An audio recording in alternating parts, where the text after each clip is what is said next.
bringing up to the stage, he's already here. Put your hands together for an amazing comedian, a great friend, and one of the co-producers of this show, Aaron Black! Thanks, guys. Oh, fuck. Off to a great start. You just fixed that, Brad. I joined the gym recently. I like the gym. It's fun. I like working out. You know, it's a good time. I don't like the people in the gym, though. They can be weird. This happened to me in a locker room recently. This guy comes up to me and goes, "Hey, man, I don't mean to be gay, but your arms are pretty ripped." Appreciated the compliment. Didn't need the homophobic precursor. I didn't need it. The compliment was sufficient. Plus, what was the guy so afraid of that I was going to do if I didn't know he wasn't gay before he told me that? Like, I'd be like, "Oh, you like my arms? Thank you, because I do the bicep curls and tricep extend. Can I blow you? You know, do you want to cuddle? You know? Like, oh, get inside me, bro!" Like, I wasn't going to say that to him. Bro? He was probably the same type of dude that says no homo. And if you know people that say no homo, stop knowing them. Because they're worthless. I mean, how insecure about your own sexuality do you have to be where you can't give another guy a compliment without letting the rest of the room know that you crushed pussy? Or so you think. There's some serious insecurities going on over there. So when that guy came up to me, he's like, "Hey man, I don't mean to be gay, but nice arms." I should have been like, "Hey man, I don't mean to be psychoanalytic, but do you ever think about men?" Like gorgeous men with their shirts off, like Greek men, like statuesque men. Just rippling hard abs, like smearing suntan lotion on each other, about to play beach volleyball. You ever watch Top Gun with your pants off? 'Cause that's what I think you do when you say shit like that to me. If you ever want to mess with these people, this is what you do. Next time someone says no homo to you, you throw it back at them, but then you say something overtly gay with it. So next time someone comes up to you and is like, "Hey man, no homo, but nice jeans," just be like, "Hey man, no homo, but I just want to wake up next to you. I just want to feel your hot breath in the back of my neck. Hey man, no homo, but today at work, I couldn't stop thinking about how hard I could make you. I bet it's pretty hard. I bet it's a solid, yeah. Hey man, no homo, but like, let's adopt an Asian kid." Hey, don't be fucking gay about it. Start a family with me. I've been watching a lot of Netflix documentaries just to give you some idea where I'm at mentally. Do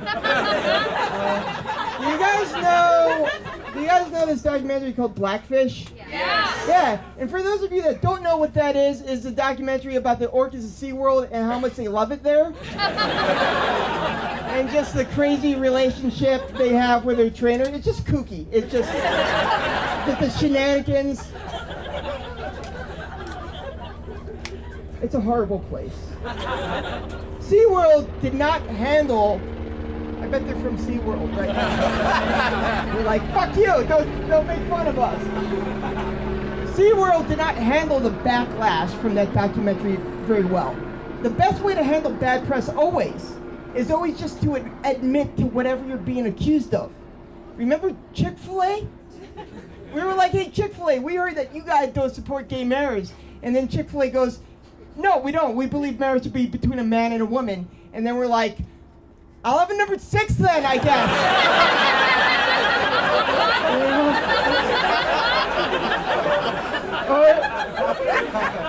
Remember?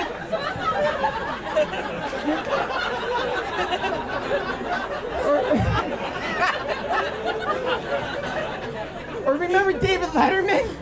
We were like, "Hey, David Letterman, we heard that you've been cheating on your wife." And then he goes, "That's true. I've been having sex with many, many female employees. Sorry." And they were like, "Yeah, well, was it awesome?" How great would it have been if SeaWorld did that immediately after that documentary came out? Like SeaWorld, that documentary comes out, and SeaWorld has a press conference, and some guy's like, "Hey, SeaWorld, Why is it that in the wild the dorsal fin of the orca stays erect, but in captivity it flops over?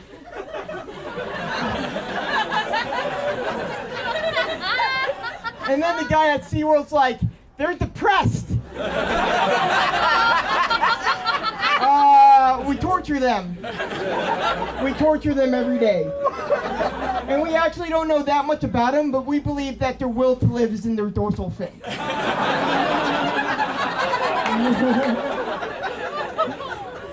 Hey, SeaWorld! Why is it that in the wild the orca will live to 75 or 80, but in captivity only lives to its mid-30s? They want to die. We torture them. I think I said this before. We torture them all the time. We try to keep them alive because that's more money for us. But their desire to die is so strong that they just kind of will themselves to die, I guess. I don't know.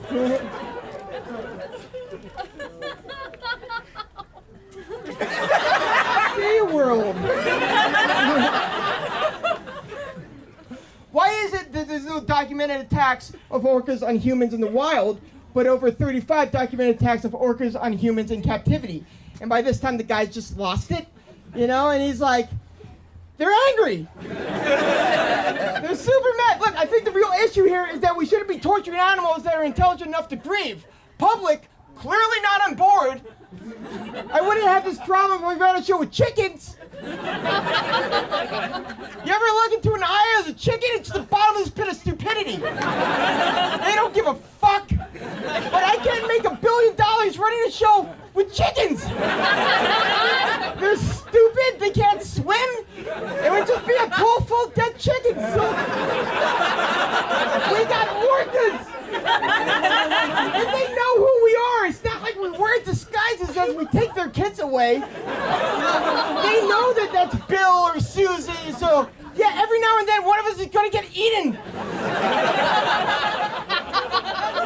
Look, I would stop if I could, but we built the parts. The parts are built.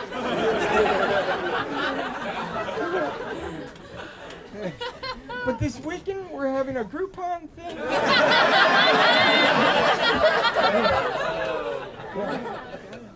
I'm in a relationship right now. It's great, and it's good because I was single.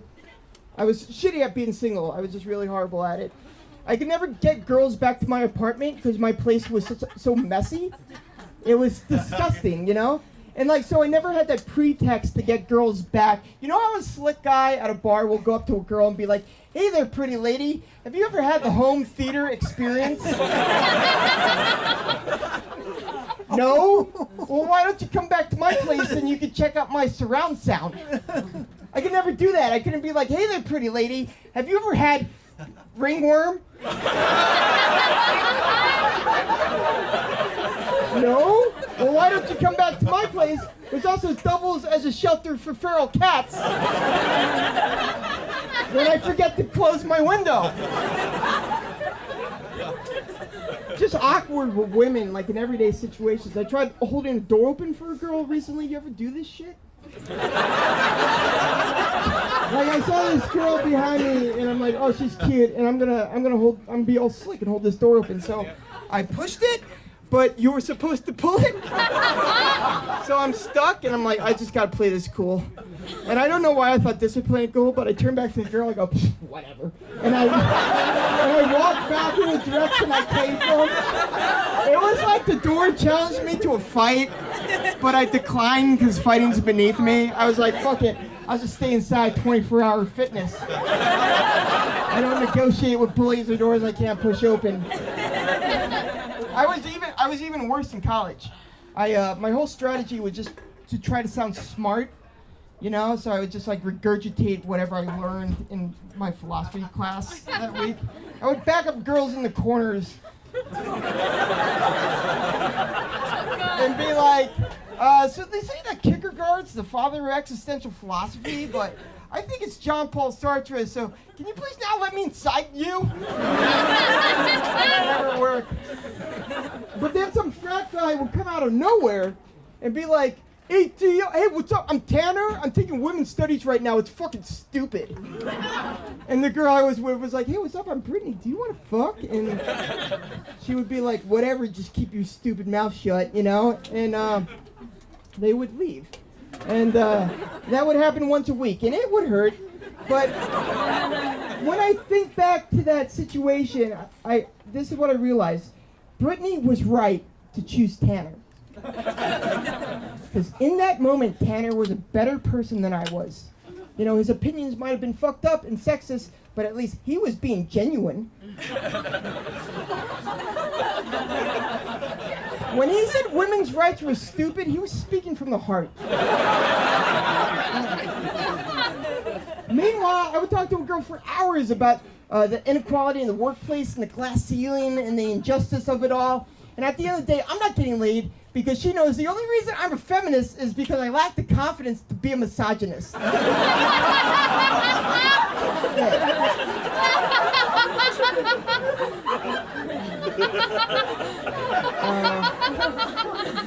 But ladies, if you have the choice between the frat boy and like the sensitive hipster guy, go with the sensitive hipster guy. Because frat boys, they have a lot of sexual hang-ups.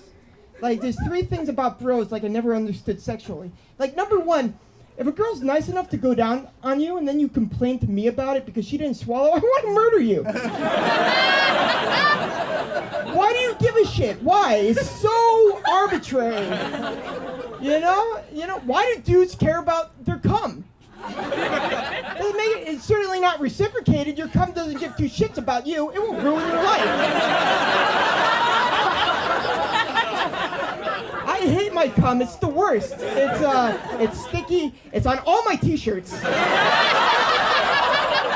You put this t-shirt under a black light right now, and it will look like a Jackson Pollock painting, you know? But at the same time, I'm weirdly obsessed with putting it places like a face or a boob. Or my roommate's toothbrush. Burn! Maybe don't be a bitch about it. I'm like, oh, I know what Eric's cum tastes like.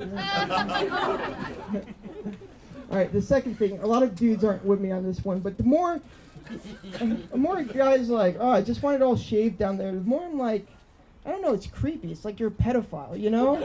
Like, do you guys know what pubic hair means? It means you're having sex with an adult. You know? I'm not saying shave, don't shave. I'm saying do what you want. We shouldn't care anymore, you know?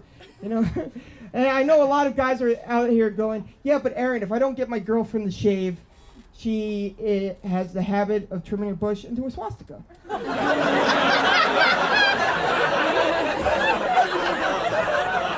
If that's the case, you got me. If your girlfriend's using your pubic hair to send you a message of hate, I get it. And final thing, you could drink Natty Ice for 4 years of college, but then complain about the taste of pussy? Come on. Alright, this is the last thing, I'm done. I told you I'm in a relationship. I'm trying to keep her in my life. So, you know. So I've been trying to be more adventurous in the bedroom. But here's the thing about being more adventurous in the bedroom. You gotta go all the way with it. You can't half-ass it, you know? Because there's no bigger turn-off than to turn to a girl in the middle of sex and be like, what are you into? And then follow that with, I can't do that.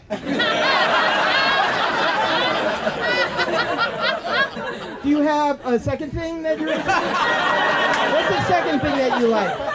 And for me, I can't talk dirty. For me, talking dirty, I'm just like, I'm inside you! Like, I can't say anything funny or sexy and creative. I can only tell you what's happening to me in that moment. So she's like, talk dirty to me. I'm like, we're having sex, crazy. I'm all like, in, out, in, out, in, out, in, out. My leg is cracking. The other reason I don't like dirty talk is that for the most part, dirty talk is just a series of questions that I don't necessarily want to hear the answers to. If I muster up the courage to be like, how do you like that dick?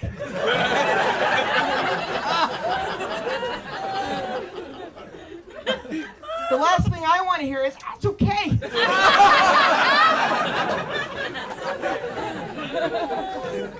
Todd's is better. So here's what you gotta do. You gotta ask the question in a way we can't be disappointed with the answer. So when I'm in the bedroom, I'm like, how do you like that dick? A, the best. B, the greatest. C, D, it hurts, but in a good way. I've been Aaron Black. Thanks so much, you guys.